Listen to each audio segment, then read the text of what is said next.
Hello, hi, welcome, welcome, Patreons. How are you doing?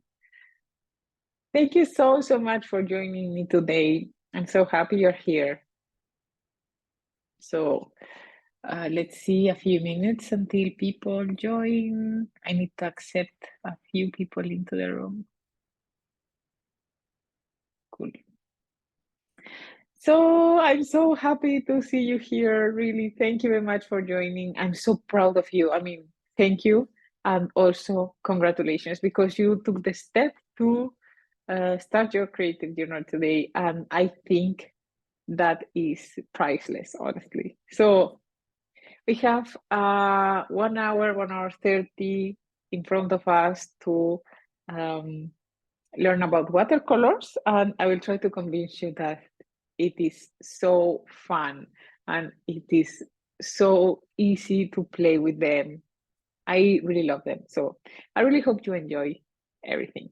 So I will record this session for people that cannot join us live today. So if you don't want to appear in the recording, make sure like you don't switch or your camera or share your screen. It's fine for sure if you want to be on my Patreon video, that's cool as well. And also, please feel free to drop any questions you have in the comments, or simply raise your hand, or you can directly unmute yourself and let me know if you have any questions about the steps we are doing or about the technique, okay? Anyway, I will try to have a few um, minutes of explaining you, and then I will ask for questions as well or for anything that is not clear on your side. So don't worry, this is like a how to say it? Yeah, this is like a um, interactive thing. I mean, I don't want you to just watch the video and that's all. I really want to help you paint the things that you like to paint, understand if there is any blocker for you. So feel free, okay? If you're watching this recording, for sure, you don't ask the questions live, but feel free to drop me a comment in the video replay, or you can DM me, you can send me a direct message on Patreon, and also I left you Patreon email address on the post, so you can email me there as well, okay?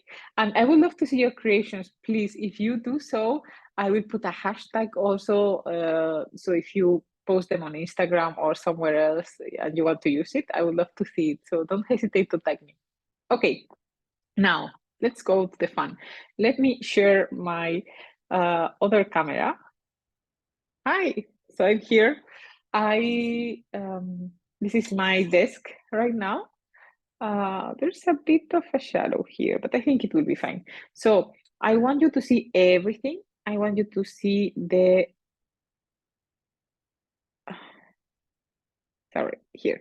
I want you to see the 2 cups of water I have here. I want you to see my palette and my colors. I want you to see my sheet of watercolor paper. So this is what we will be using today. This is the materials I added to the post as well.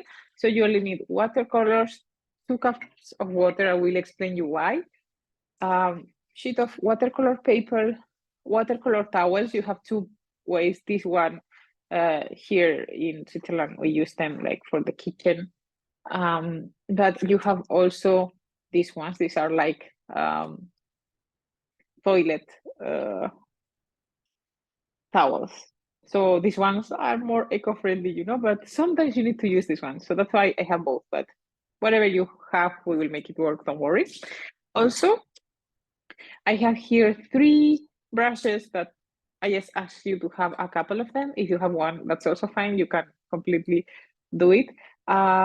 Small, this one is size 2, okay? We can talk about brush sizes later. And a big one, which is size 10, or you can also have a medium one, which is size 4, 6, 8, So this is mainly so we have a variety of sizes, but anything you have, we can use it. Don't worry about it. Then about the paints, I have this big palette where I pour my watercolors in tubes here. And then whenever one of them is finished, I pour a bit more. But you can also have this kind of half pans. Let me pick up an example.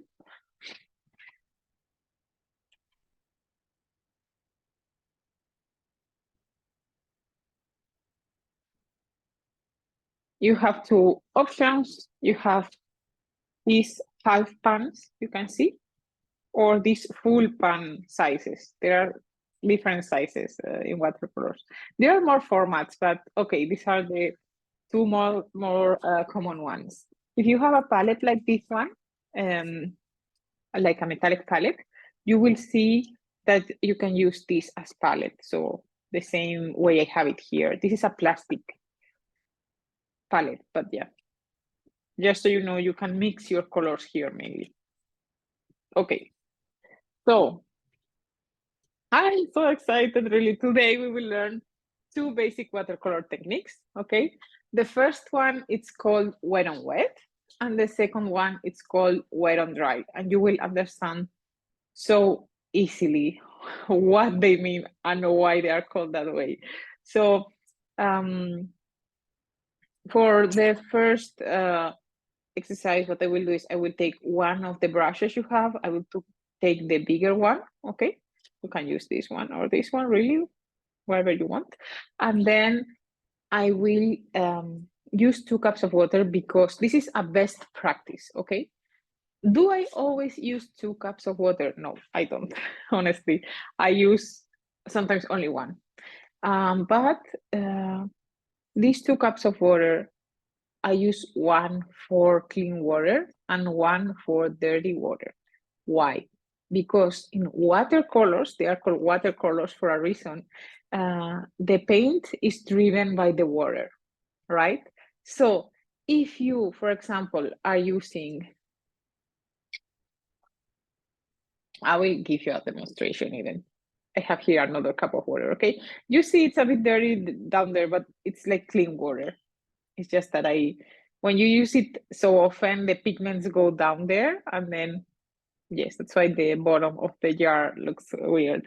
Okay, if you are using, for example, a blue color, and then you clean your brush here, your water will be blue.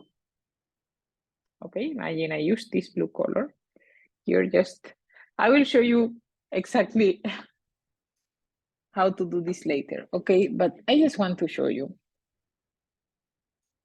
If you use the blue color here, okay, that's blue. Perfect. And then I clean my brush. Okay. And I use it a lot, like I use a lot of pigment. Okay, you see the color of the water is already blue, kind of bluish. And now let's pick up a yellow one, a yellow color. Okay, we'll pick this yellow color.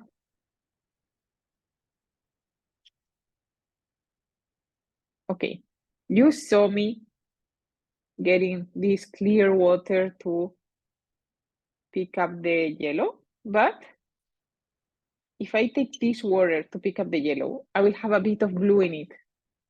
Okay, and okay, right now you don't see it because the jar is not so dirty, but when you paint for a long time and you clean up your brush in the same jar that you are taking the water from, then your colors will become muddy, they will mix, you will have colors here that you don't want to have, for example, so that's why we'll use 2 jars, okay? That's a best practice always. I don't always use it because sometimes I'm lazy and that's fine. Okay, so don't let this stop you from painting with watercolors. If you want to use just 1 jar, that's fine. So I recommend you to put your towel on the hand, like next to the hand you will use for the watercolor painting. If you are left-handed, put your towel on the left. If you are right-handed, put your towel on the right side. That will be much easier for you to handle, but it's fine. You will explore. Like, I only give you some advice, but this I mean, there are no rules to this. I just happen to know after the years that this is more comfortable for painting. Okay, so anyway, I already painted on my piece of paper. That's fine if you didn't. What I will show you first is, as I told you before, watercolors are driven by water, right? So in the watercolor paint, we have a mix of gum arabic and pigment.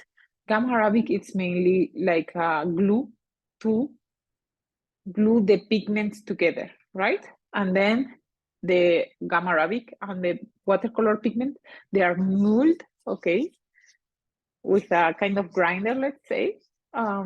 They're mixed very well. They are put into pans, half pans, or tubes, and then these dry usually. On the pan, you see them dry. On the tubes, you see the paint fresh. So because we are using today pans and they are dried already, we need to pre-wet them, okay? To pre-wet a color, if you see, I have here my brush. It's a bit humid. It's not really dry, but if I pick up a dry brush, this one, for example, and I try to pick up from a dry color, I'm not taking anything out of it. You see some glitter, but that's that's from another paint, you see? But if I do this, I will not pick up anything. So that's why we need to pre-wet the color. So now I want you to start with me. Just decide which of the jars will be dirty water, which of the jars will be clean water. Okay, now for me, this is clean water, dirty water. Cool. I will pick up some water. So this means with the brush directly, I just pick up some water and you see there are drops coming out of the brush, that's fine. And then I will go directly over one of my favorite colors. So pick one of your favorite colors and let some drops of water fall. Pick another color and let some of the drops fall again. Okay, so that means we have pre-wetted 2 colors. Now we can swoosh a bit.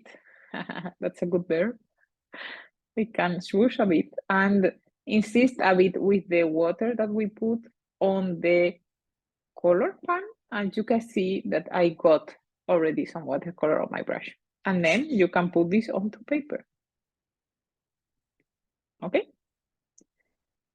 So please do it with me. Let's keep the clean water, dirty water rule. So I cleaned my brush with glue here, but now I dab the brush on the towel. And if I'm going to pick a different color, I pick up clean water and I go to the color I will pick up.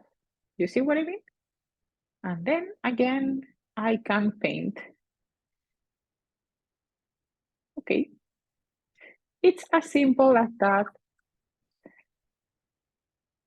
Don't worry, it's completely normal if at the beginning you mess up with the water jars and you put it here and not here.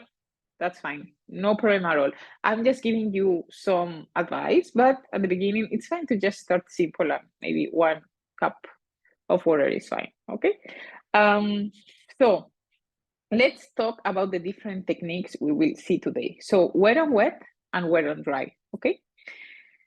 You already practice wet on dry. What does it mean? So wet, that means wet paint. So the first part of the word wet on dry is wet. Wet paint on dry means wet paint on dry paper. So the paper, it's dry right now because I didn't put any water beforehand, right? So it's dry. And then we put wet paper on dry, wet paint on dry paper. That's why it's called wet on dry. And this technique of wet on dry, it's very, very good to make fine details, okay? And very lines that are very harsh, let's say, harsh lines. So I will pick up my smaller brush now. You see, I came to the dirty water. I don't need to come to the dirty water, but that's fine. I go to the clean water. I pick up some color here. I'm picking up this green. I love this green. I'm putting it in the palette just to show you that I'm picking color. And now I'm able to make some lines.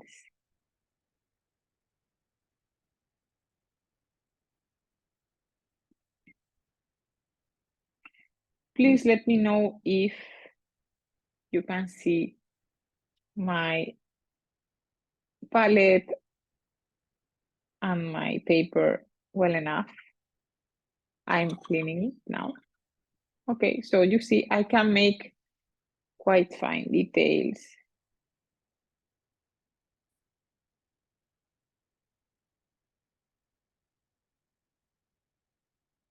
So please try this right now. Just pick your smaller brush and again, let's do some kind of lines. If you want, you can wiggle the brush like this. You can just dab like this, for example. These exercises with your brush are so useful for later, for when you want to practice some figurative painting and you need to have a specific brush stroke or something like that. So don't be afraid to do many of them. And now I want to show you the difference with the wet on dry technique. Okay, the wet on dry technique is my the technique we just showed. The wet on wet technique is my favorite technique, and I will show you why it's called wet on wet. You can already know why it's called wet on wet, because if I told you wet on dry is wet paint on dry paper, then wet on wet is wet paint on wet paper, right? So we need to wet our brush, okay? And I will just pick up this because I want you to see the paper. I will pick up some water on my brush. Don't be afraid of picking quite some water. And now here I will make a square. So I hope you can see it. Can you see the water on my paper? I will make a square of just water, no pigment, no watercolor, just a square. Well, it's a rectangle more than a square, but that's fine. Okay, and now you go and pick up paint again that is wet, and then you will dab just once here. Boom. Just once. Once. Over the wet rectangle. Okay, if I go outside the wet rectangle, what happens? The paint stays there. If I go inside the wet rectangle, the paint starts to bloom, starts to spread across the water. That's why watercolor is driven by water. So wherever there is water, watercolor will go there, okay? And how much you control the spread depends on your paper, okay? So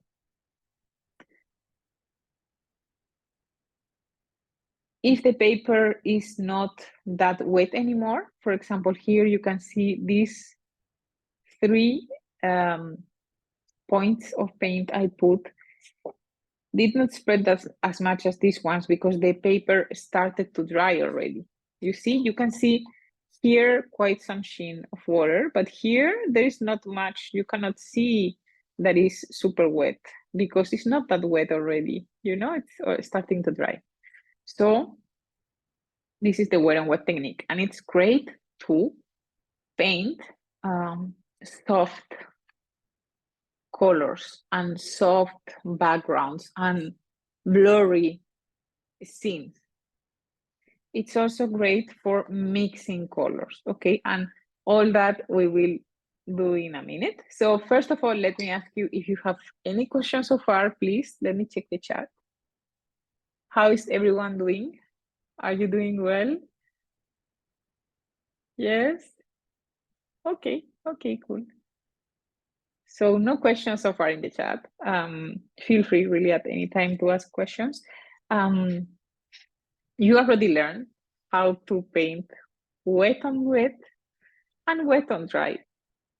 That's awesome. I'm so proud of you. But I want to tell you that wet on wet technique, even if it looks here quite easy, it can be super complicated sometimes because you are using too much water. For example, let me use a lot of water, okay?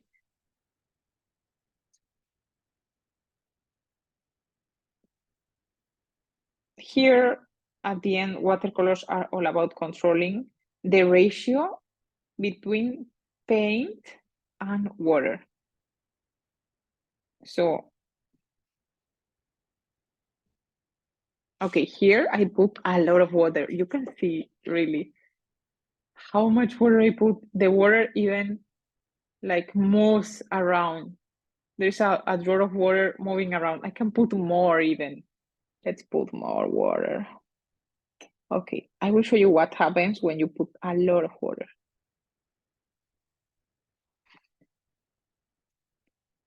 Let's use this color.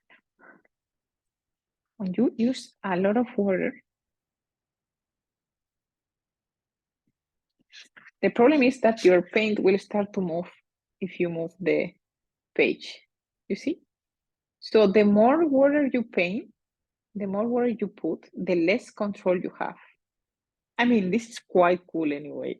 I totally encourage you to do this and use it on your own if you want to maybe make a background or some abstract, etc. But you will have little control. You can see the drop of water moving around, right? So you will not have almost any control on what's going on. Here we had a little control, but here we don't have any control. And as you can see, the water is washing away the pigment really. Here we could really see one drop, but here it moves so much and there is so much water that now we don't see the initial drop of paint we used.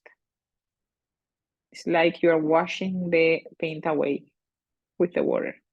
This can give you very nice techniques and results. Of course, nothing is forbidden here, but just be aware that it can be challenging for you at the beginning to find the right amount of water to use.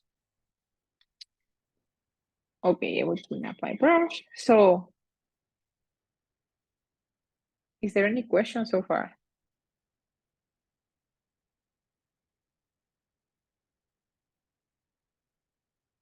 Okay, all clear, perfect. Something that is very important when you paint with watercolors is the paper that you are using. Why? Because the paper that you use will determine how the water that you put on the paper is absorbed, okay? So if you use a paper that doesn't have any cotton, the paper is less absorbent. If you use a paper that has a high percentage of cotton, you will have a paper that will absorb very well the paint and the color.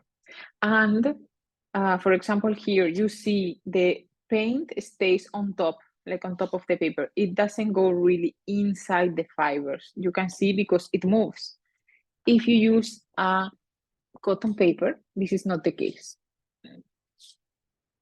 So I will show you. I have this little square of 100% cotton paper, so 100% from Hanemule, and I can show you here the difference. So you will see that here, even if I put a lot of water, of course, there's always a point where there is too much water for a cotton paper as well, but you will see that the result is a bit different. You will see that the paper will absorb better the color. So here you can see I put quite some water, and you see it stays.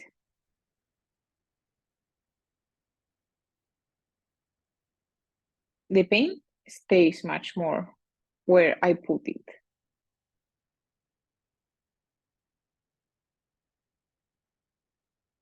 moves. It still moves, okay, and that's normal because we're using wet on wet technique, but it doesn't move as much. Okay, so really the quality of your paper is super important in watercolors. And if you need to invest in better quality materials because you want or because you have the possibility to do so, always invest first on the paper. So if you need to buy paper, I know it's more expensive, but I truly, truly recommend you investing it on the paper. Because for me, when I started painting with watercolors, I didn't use cotton paper. And I almost gave up because how difficult it was for me to control the water, to have water control, until I changed to cotton paper. And then I saw it was much easier. It's less frustrating. That doesn't mean you can't create beautiful paintings and, yeah, beautiful things on non-cotton paper. It's just that it makes your life easier. So if you have the opportunity, ask your art store if they have any like test paper that they can give you. Sometimes they have this. Let me show you 1 second.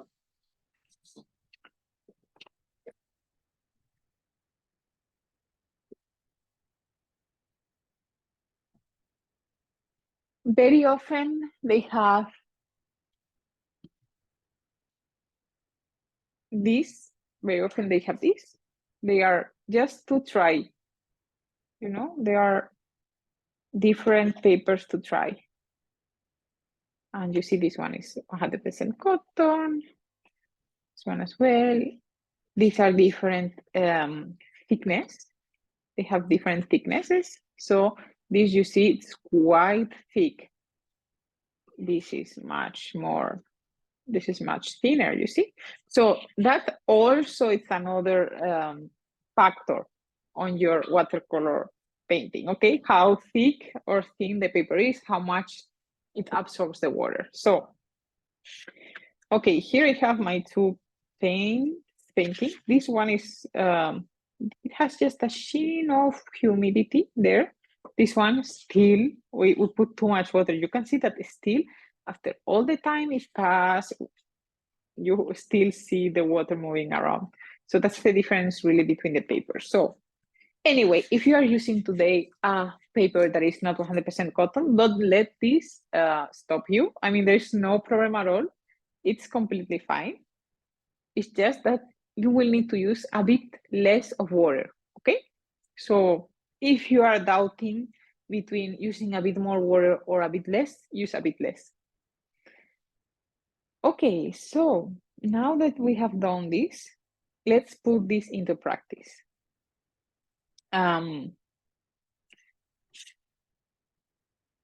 What is the wet on wet technique used for?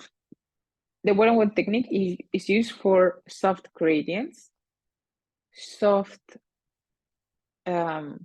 scenes, such as this one. I'll show you. This painting, we did it here on our Patreon. So you have the recording, by the way. If you want to watch it, it's the Painting Skies live stream session. So go watch it. I think it was on January or February, so go watch it. This, I painted it. I painted the whole sky in wet on wet technique. Why? Because it's awesome for building gradients and for mixing two colors together. Okay, so I started with a very dark layer and then a bit more purple with a bit of pink and then a bit of lilac here. And then I put on top all the stars, okay? But you can watch it. I also used this on the sky here. So this sky, it's all painted wet on wet. I will tell you why. Because when we paint clouds, we don't want them to be very sharp. The edges don't need to be very sharp. So you can see here, the edges are soft. And this is achieved because I painted the whole sky wet on wet, okay? What else? Gradients. we will do that next. We mix two colors together using the wet on wet technique. Okay, I don't know if I have something else to show you, but yes, this sky. I love to paint skies, honestly. Wet and wet, a gradient as well, right? I love painting skies, honestly. It's one of my favorite subjects. Here, this mountain, wet and wet. Why? Because it's on the background. The background doesn't have as many details as the foreground. That's why you use wet and wet, because here, yeah, there is a hint of trees, there is a hint of rocks here and other yellow rocks here as well, but it's a hint. Here I see the tops of the trees. Here I see everything, right? So that's why wet and wet, wet and dry. Also, often we use the wet and wet technique to for the first layer of the wet and dry technique. So you can use this as a first layer and then do another layer on top when it dries and do another layer on top when it dries, okay? That we will discuss all about it on next session. So there are 3 sessions. This is only about wet and wet and wet and dry. So let's just pick up another piece of paper, or if you have still some space left, that's also fine. You can use the paper that you are using, or you can leave it for later, for more tests later. Here I have more space, but not enough for what I want to do. So you can leave it blank for later. I will show you why. Pick up another piece of paper.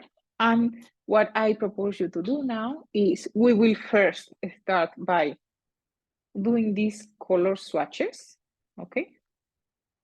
Just to practice paint consistency. And then we will make a wet on wet sky if you want. Is that okay for you? Are skies boring for you? Please let me know. Or if you have anything that you want to paint, I want you to put into the chat, because we will definitely try to paint that today. It needs to be easy anyway, like not very detailed, because we are just starting. But yeah, I hope at the end of the 3 sessions we can go for the more difficult things. But if that's okay for you, we can paint sky. Okay, so let me introduce you to paint consistency term, which is how much water versus paint you have in your paintbrush, okay? Before going into there, is there any questions? Do you need clarifications on anything? No, that is fine. Okay, cool, then let's continue. Okay, cool. So there are 3 or 4 different paint consistencies in watercolors. You don't need to know about them in this way, but there is an example that people put, that artists make to understand how the consistency is, okay? So we have milk. So we have honey. Let's start with honey. Honey consistency, cream consistency. Oh, what's going on? Like, if I do this, Zoom makes weird things, I think. I don't know, something weird happened on my screen, sorry. So honey consistency, cream consistency, milk consistency, and tea consistency. And I will show you all of them. So pick up your brush. I'm picking the bigger one because it's easier for these kind of examples, but feel free to pick whatever. I will drop some colors of water. Now we will use only one color. So please pick your favorite. I recommend you that it's not a yellow, but if it's a yellow, that's fine. We need to explore. Don't worry at all. I will take this. And at the beginning, I will not put a lot of water. I will put just 1 or 2 drops of water just to reactivate the paint there. Okay, so not a lot of water, 1 or 2 drops only. Okay, and now I'm taking paint on my brush, and then I will make a little square. So this is what people call honey consistency. Okay, so you can see it's quite thick. It almost looks like a black. It's a blue, but it almost looks like a black. Okay, we picked it up directly from the pan. So it's the thickest it can be. That's why it's honey consistency. Okay, now if you have a palette, let's do this. Let's put the color on your palette. Let's put the color on your palette, but quite thick. I don't want yet a lot of water, okay? Quite thick. So if I see here there's a lot of water, I will add more pigment so it has less water, okay? Okay, so this is what we call honey consistency. Okay, you can see your brush. My brush was brown. Now it's covered completely. I cannot see the brown anymore. Maybe here because I didn't have any more paint, but okay, now let's do the following. You can do the following. Clean up your brush. You just need to clean up your brush, you just need to wiggle, like wiggle the brush on the water, and then dab on your cloth. Dab here, okay. Okay, until it's not colored anymore. And now pick up just one drop of water and put it on your mix, just one, and then we will mix. We just put one drop of water, okay? Now let's paint again. So this is milk consistency. Sorry, cream consistency. You see it's a bit thick still. Still has, it still doesn't have a lot of water. Okay. And you can see it's light, much more light than before. It's lighter, so that's cool. Let's remove the paint, the excess paint from the brush. Let's dab it on our towel. Now, a third drop of water, just one. And we mix it. We can even make two, but let's make one. Let's paint with this. This is kind of a milk consistency. Why? Because you can clearly see there is more water than fat, let's say. You see, it's much more light. The color is lighter. Let's clean up the brush. Let's dab it on our towel. Let's pick up some clean water. And now, honestly, I wanted to ask you to just put one amount of water, but I will not have my brush here. I will not remove the excess water because the next consistency is called tea and it needs to have a lot of water. So even you can pick more water if you want, you see? And now you will see, this is tea consistency. So tea consistency means it's much lighter. And you can see that most of the mix is water than pigment. I mean, you can clearly see the difference in color, right? Okay, so you just made 4 different paint consistencies: honey, cream, milk, and tea. 4 different ones. And you just made a color value scale. How amazing is that? Congratulations, it's your first color scale in terms of value. So this is very important because this will help you later know how much water you need to use in which part of the painting. So what does value mean? That's a great question. I'm very happy you asked about it. So value is the property of a color that tells you how darker it is or how lighter it is, okay? So the value here is much higher than the value here, okay? It's just to refer to the lightness or darkness of a color. okay, in case you hear about it. So with these 4 consistencies, we can do something very nice, very cool now that we will paint. Now that you know how to make them, we will make them, okay? So I want to explain you just one concept more before that. And it's to, I will pick up some water. I will come back to my color directly here, not here, because here I already have a lot of water. So I want to come back to kind of a honey consistency. So I need to pick up more pigment, okay? Okay, so I can even come here again and say, okay, just a bit of water, just here, there, cool. There is this concept, let's pick up our previous sheet here. This is the practice sheet. We will make our tests, practice test here on the sheet.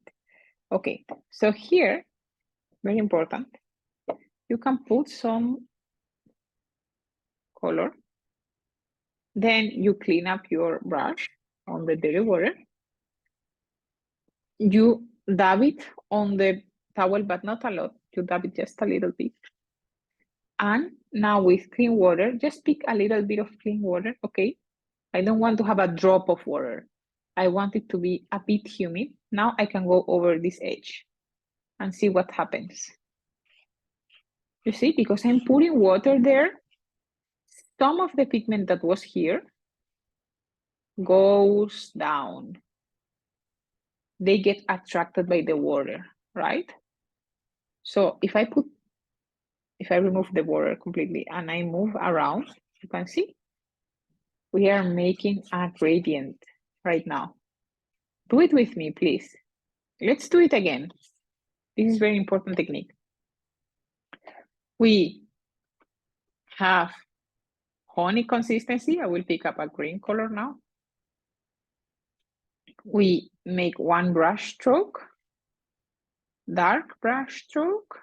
We clean our brush, we dab it on our towel.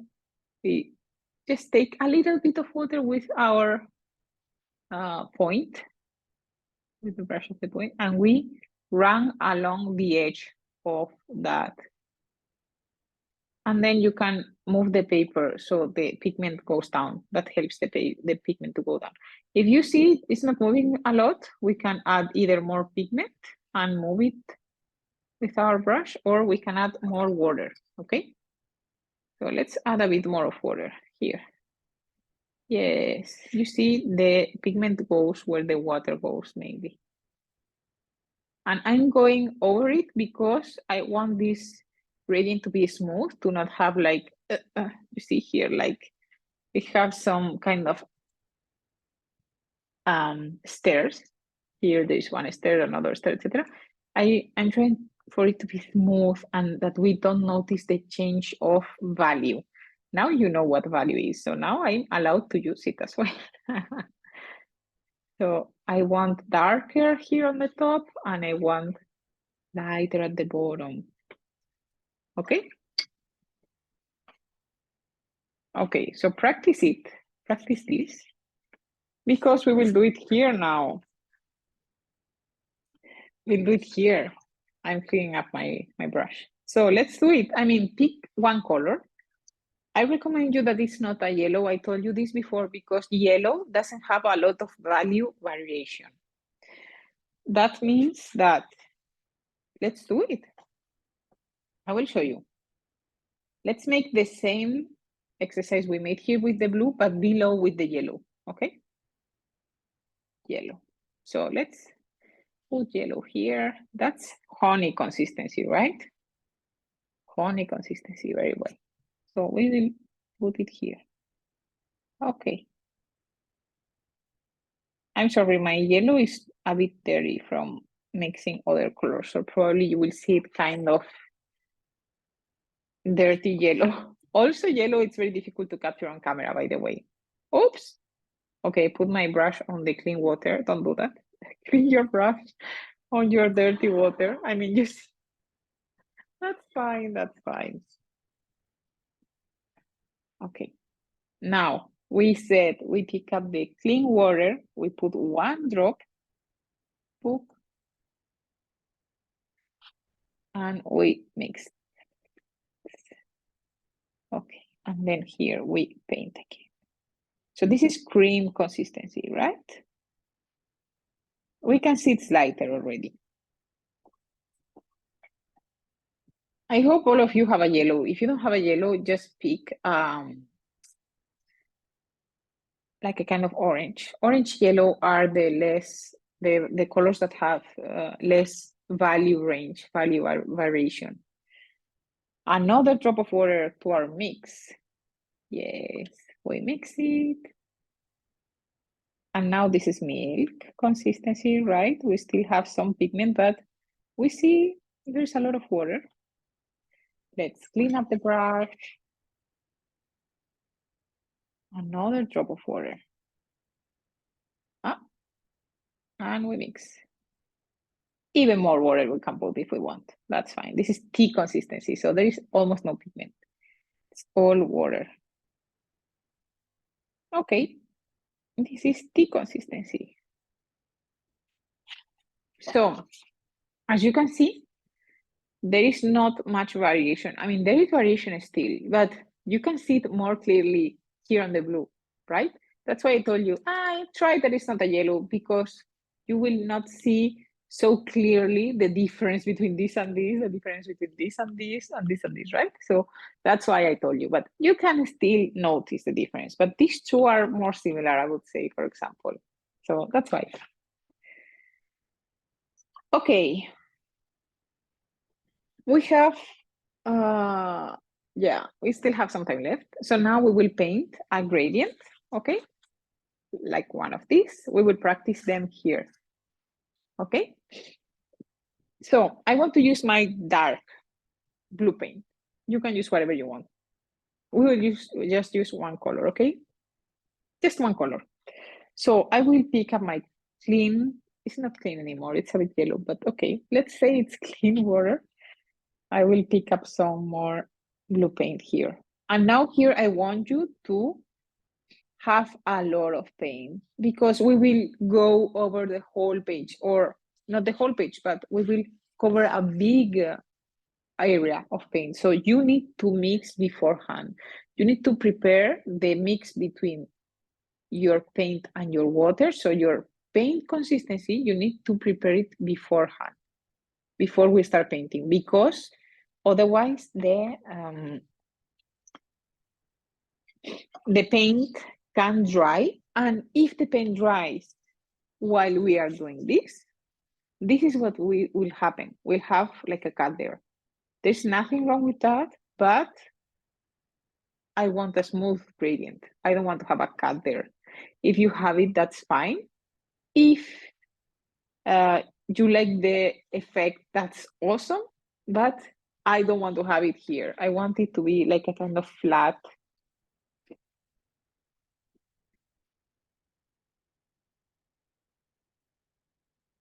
gradient. So, okay, I will start with me. What I will do is I will put paint here and I will keep going down, down, down, down, down, down. But at some point, I will stop, add more water to the paint, continue, add a bit more water, continue, you need. I will make this gradient by running over the edge with water. So let's do it together. I start with a lot of paint. And as I told you, you can see, I thought I mixed enough paint, but you can see that I didn't mix that much, really, because I'm running out of paint almost already, at least with the same consistency. You see what I mean? So let's do this.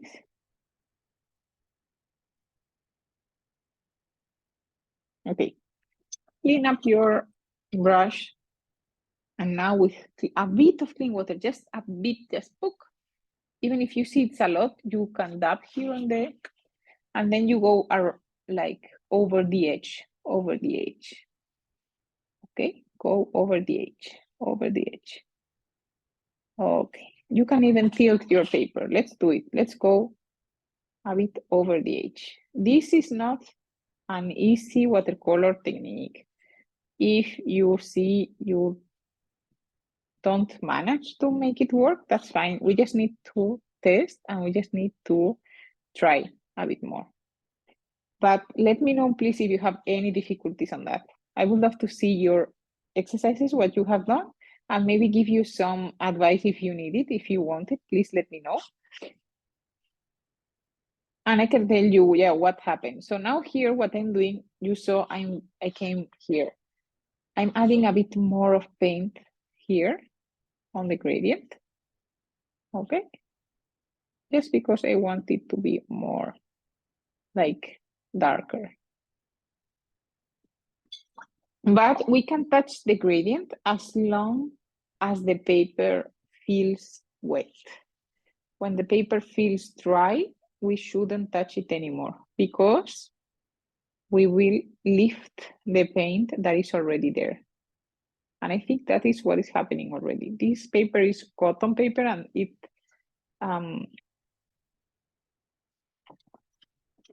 dries fast. I mean, this part is almost dry already. It dries fast. We saw it in this exercise. This dried very fast and this had a lot of water, right? You remember? Okay, that's cool. Now that we did this, we need to let it dry. And some people use a hair dryer to dry, but with cold air, okay? You can use a hair dryer if you are not patient enough to wait for it to dry. It happens to me sometimes, okay? But yeah, we will let this dry. And if you want, we can come to this exercise we did before. This should be already dry, okay? Any of these two should be dry, the other ones we made before. So pick one of the wet on wet techniques you made that is already dry. Let's put this aside. I always recommend when you paint with watercolors to paint with 2 or 3 at the same time so you can let it dry there and then come back to it a bit later. So for this wet on wet technique, now I'm picking up a smaller brush, so a medium or a small brush, okay, you have. And now I will put something on top of it. So I will paint something on top of it, okay? Just tell me what you want to paint here. I don't know, what should we paint? We can paint with the same color, this aquamarine color.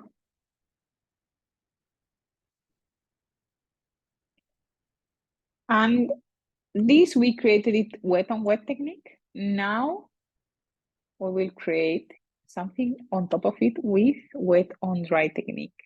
So wet paint on dry paper. This paper is dry already. Now I can do something like this.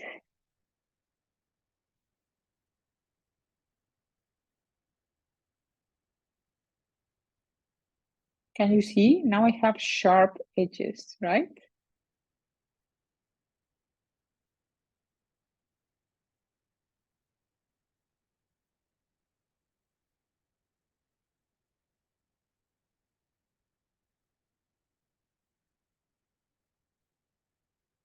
I'm using quite thin consistency. Feel free of painting whatever you want on top of it. The only point I want to show you is the difference between the paint consistency that we saw today, we saw before, and also how the wet on wet and wet on dry techniques can be used differently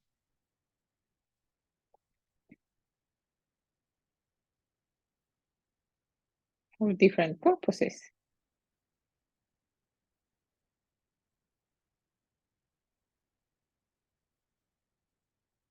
These are like a kind of succulent plant or like some seaweed. I don't know. It doesn't matter. Can you hear me well still? 1 second, because I saw, yes, okay, everything is fine. Sorry. Okay.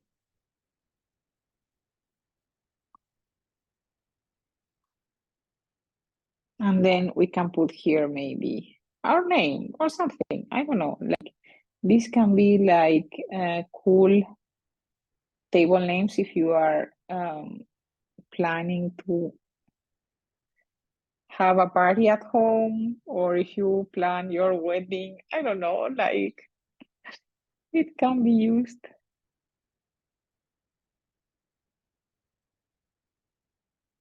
Sorry, but my Zoom is adding me some. It's giving me some messages. That's why I was looking at the screen.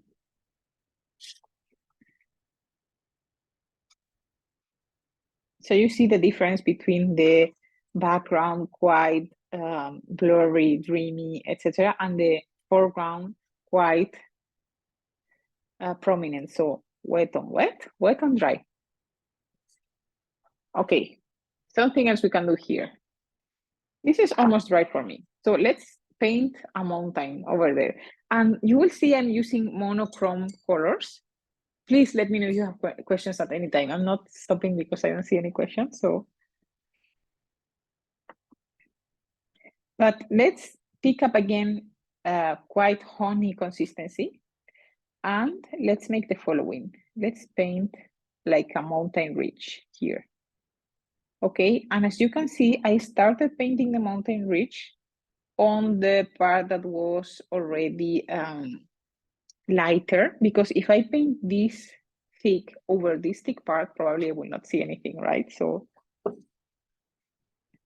let's do this. And now with water, just go over it again. Go over the edge with a bit of water, just a bit of water, and tilt your paper a bit. Okay.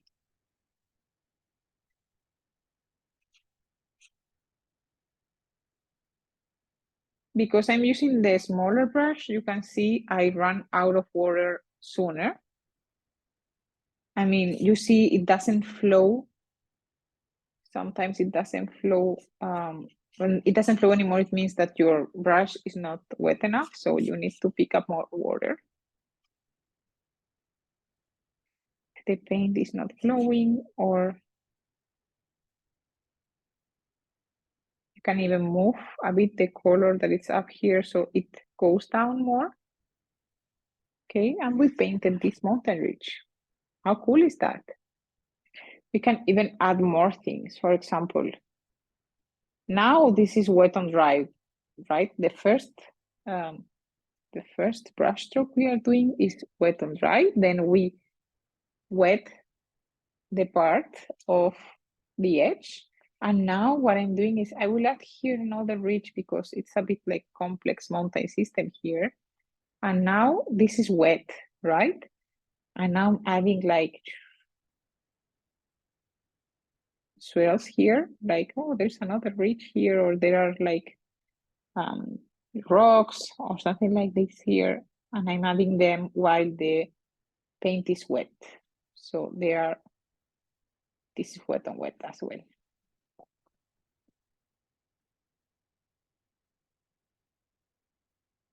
Okay. That's so cool. Look at our mountains. I hope you like the example. Another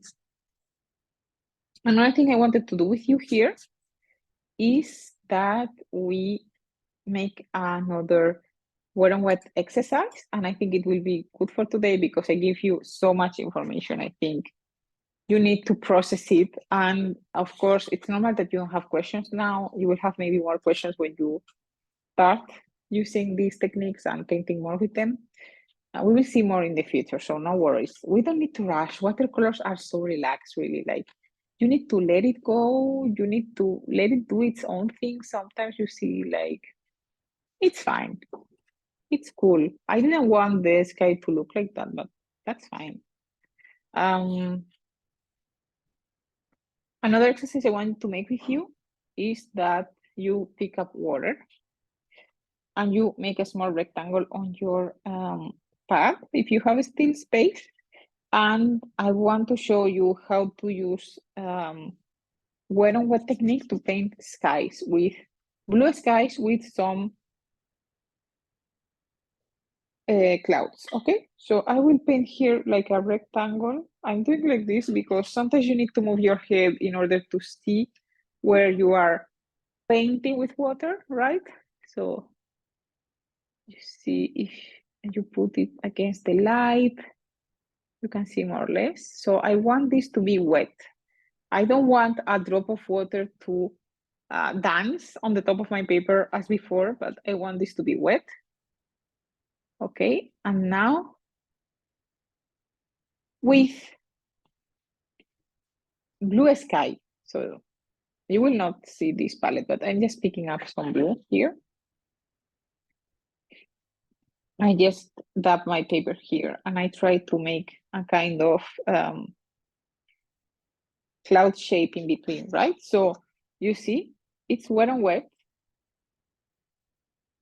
Exactly.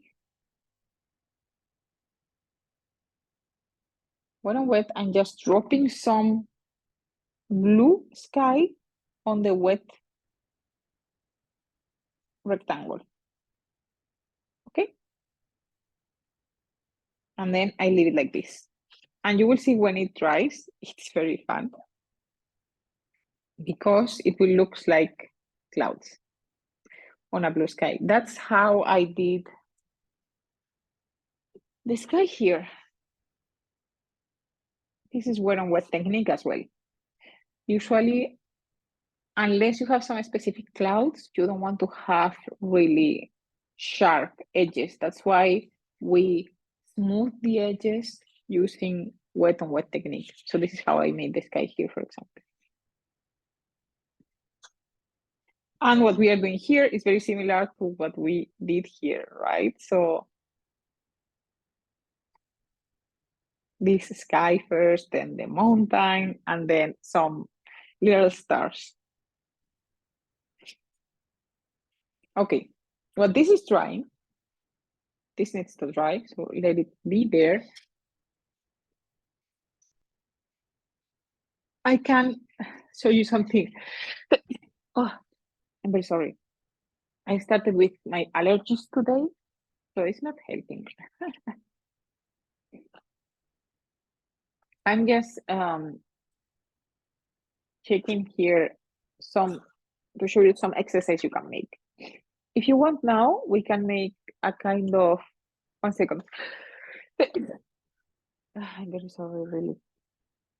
Yes, let me pick up a napkin.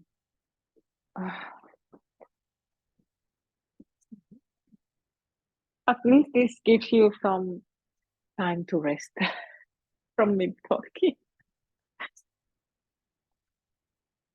Okay, so I want you to make this. I want you to make these gradients. Okay, it's the same thing we did here, really the same thing, just using 2 colors. Okay, and that's the last thing we'll do. Okay, so let's allow this to dry. And let's pick up another piece of paper. I have a lot of small little piece of paper. I love this small one. And you don't need to use this, but if you have this kind of tape, okay, you can tape your edges like this. And this kind of tape is washi tape mainly, or you can use also painter's tape, you know, the tape you use when you are going to paint the walls on your house and you want to mask like the plugs so you don't paint over them or things like this. You can use these kind of tapes to mask some parts of your paper and leave them white, okay? This is what I did here. Here I masked this, and this with some tape, and that's why it's this way. And then, I mean, I'm taking it to the table. You don't need to take it to a table, by the way. I'm just going to do it like this. I didn't put this in the material list because it's not really mandatory. You don't need this really. I think it's useful sometimes, but you don't need this. So feel free to skip it. It's just that I want you to know that this exists. And also be very careful with the tape you use, because if you don't use tape that is soft one, you can ruin your watercolor paper. When you remove it, when you remove the tape, you will see the tape will take a lot of paper with it. So make sure you use a tape that is not that strong. Okay, I will leave it here. You don't need to, but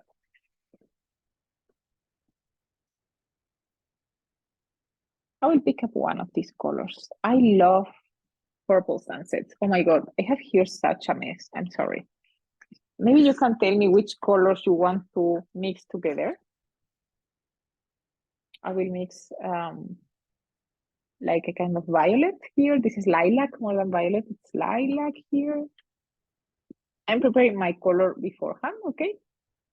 Do the same, just pick two colors and prepare them beforehand, like adding some water, adding some pigment. We don't want it to be very, very thick. We don't want it to be very, very thin. So we want more like a cream consistency, cream milk consistency. We will do the same with the second color, which for me it will be a magenta, because I love pink sunset, pink and purple sunset. So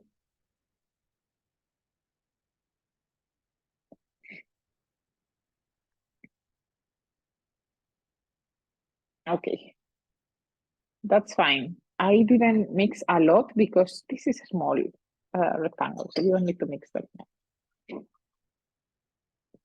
And then we will start. Yes, watch me do it, and then you do it later, okay? So I will start by using the lilac thing here, and I will go from side to side, from side to side, from side to side. And I don't care about going over the tape, because that's why the tape is there, right? It will not happen, like it will not go through it. And now I will take the pink that I prepared, and I will do the same, but from the bottom. I'm going up, side by side, side by side. And then at some point they need to mix. Okay, so you choose which one will mix. I chose the one that will mix will be my violet. And here we just touch them together. We go a bit down and up. And you just created that two-color gradient. How cool is that? I'm so excited for you, really, that this is your first time doing this. You can, by the way, pick up the other color, and come a bit up if you saw it was too down there, you know. Here now I feel that we don't have that much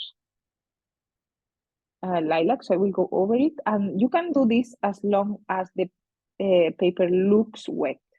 When it starts to dry, you need to stop touching the paper, because if you don't stop touching the paper, you will have different effects appearing on the page, and we want a smooth gradient. We don't want any effect appearing on the paper. So now that I've done it, it's your turn. Oops, I think it went down the tape, but that's fine. Let's do it with two other colors. For this, I recommend use your bigger brush, okay? So this might be a small brush for this, but let's try it anyway. Which color should I do now? This, maybe aquamarine. Aquamarine, and what else? Ah, yeah. I have another kind of, I think it's this one. No, it's this one. This darker aquamarine, you see? Two colors.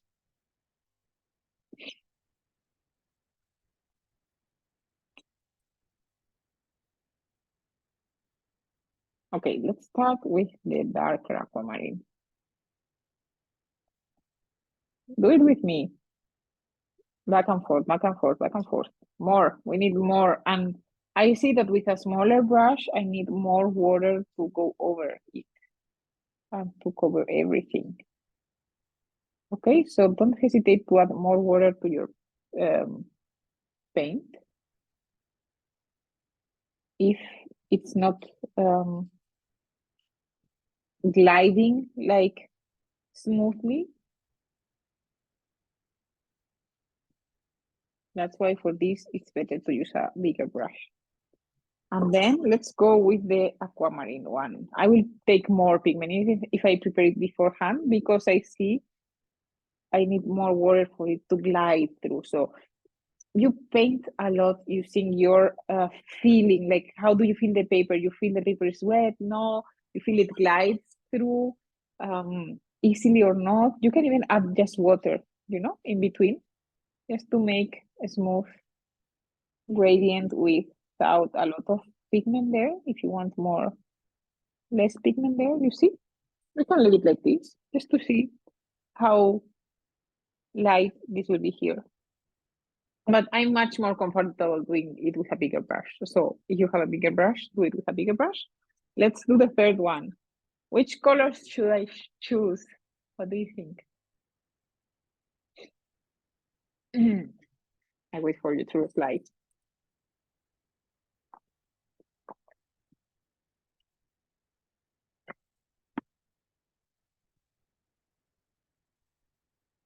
Okay, yeah. You saw here there was a third color appearing in between. So if you mix two colors that apparently don't go together, they will mix. I mean, we can do yellow and blue, for example, for you to see that they will mix into a green as well, if you want. Let's make this blue. I don't know. I think this blue will be a bit overpowering the pink, but the yellow, but let's do it. That's fine. I'm reactivating it because it was a bit dry. You could see it that it was dry. So reactivate your blue if you have it in your palette still. By the way, if you have a big palette like me and you need to clean up, that's fine. You need to clean up some colors. You just take, for this, I recommend you like paper towel. You just take a piece of paper towel and while it's wet, you go over it. Okay. And if you see it doesn't go away, it needs water. You just put more water there and then you dab your clean paper over it. And we just made some new space, okay? So I feel I didn't explain that to you before, but really any questions like this that you have later when you are practicing, let me know. Okay, I will start with the yellow at the bottom. As you see, I can cover so much surface, such a bigger surface with this bigger brush that it's great.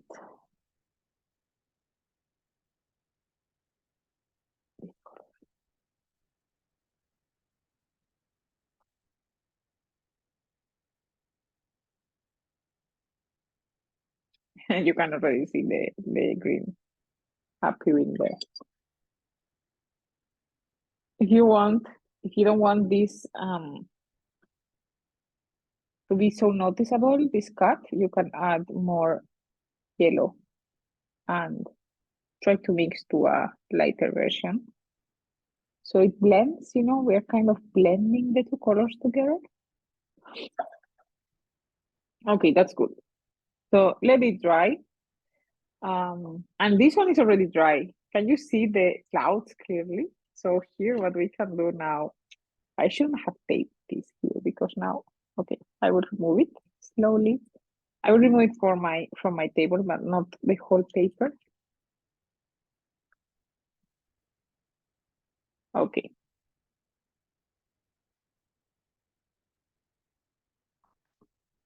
And then I will add some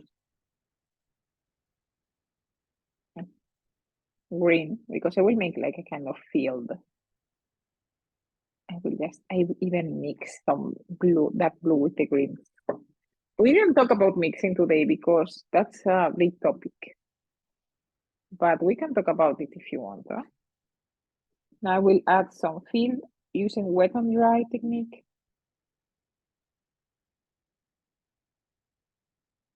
And again, I don't want this to be so harsh, so I will add water here so it blends. At the end, it's all about adding color and blending it. We can even add a bit of yellow here to make a kind of gradient. Maybe here we have some rapeseed oil or like plant oil, not plant. I don't know, maybe have some yellow flowers there, and that's why the feel is like this, but then have some yellow flowers. Oh, you cannot see it. Oh my God, I'm so sorry. Oh, sorry. Everything moves around so much on the table that I didn't see you were not seeing. I'm very, very sorry.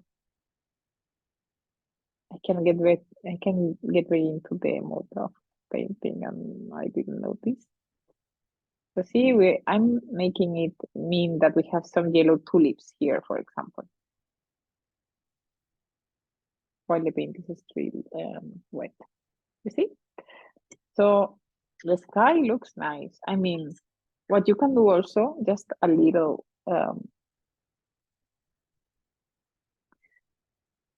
advice here, what you can do so the clouds have more depth is now that they are dry or even while they are a bit wet, you can add a bit of gray color in the middle. Why? Let me make some gray color. Because it will look like they have some mass. It will look like the cloud has mass just by adding a few little, really wet and wet. By the way, I wetted the paper first.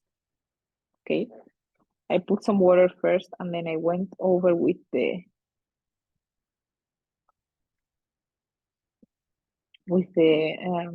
gray.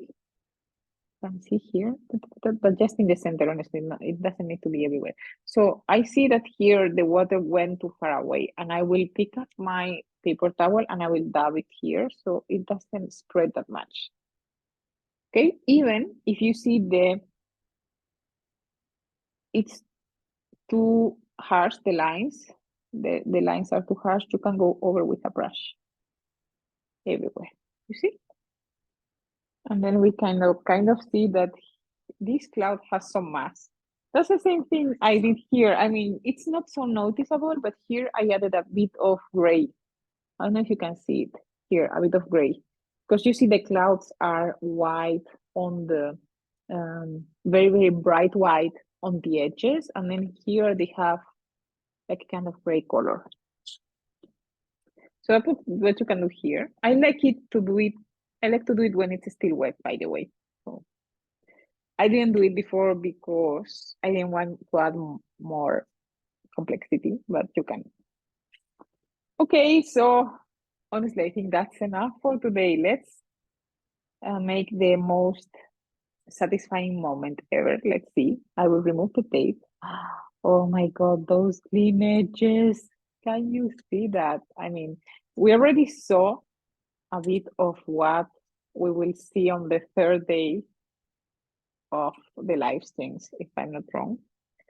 But it doesn't matter. Everything is connected. I don't want to, just for the sake of organization, I don't want to show you things that I think are interesting and that are related to the concepts we talk about today. Voila! Here I saw that the paint went into the tape a little bit, but that's fine. That's cool, right? I mean, please just pick one thing that you like today and practice it and let me know how it goes. And just as a summary, as a final summary, wet on wet technique means wet paint on wet paper. We need to wet the paper first. Wet on dry techniques means wet paint. The paint is always wet. over dry paper. So we have hard edges, so we can make the silhouette of things. That is used for the foreground. And I also show you how to make gradients. So you pick up a color and you just go down, down, down, down, down, right and left and right, like we did here. And then you can add water over the edge to smooth the gradient into a lighter color. Or you can add a second color from bottom to top, left, right, to mix both of them. So that was the summary for today. Let me come back to my camera. Here I am. Do you have any questions so far? Do you have any concerns? Any things that you found difficult today? This is your time to tell me. If you are a bit shy and you don't want to tell me, that's fine. You can also write it in the comments or you can send me a message. So I'm so excited for you, really. So you just started your creative journey. Congratulations. I'm so happy. I wish you a very fruitful week of watercolor painting or just exploring. Don't only take the rules, just explore by yourself. Add more water, add less water. I don't know. Mix two colors together on the palette. Just experiment. That's so important. So important to experiment. And then come back to me with your experiments. I would love to see them, really. And I see there are no questions, so that's great. Thank you very much. I will see you next week. It will be on Sunday at the same time, 5:30 in Central European summertime, or see you in the replay. Don't hesitate to contact me, really. Thank you so much. Mwah! See you.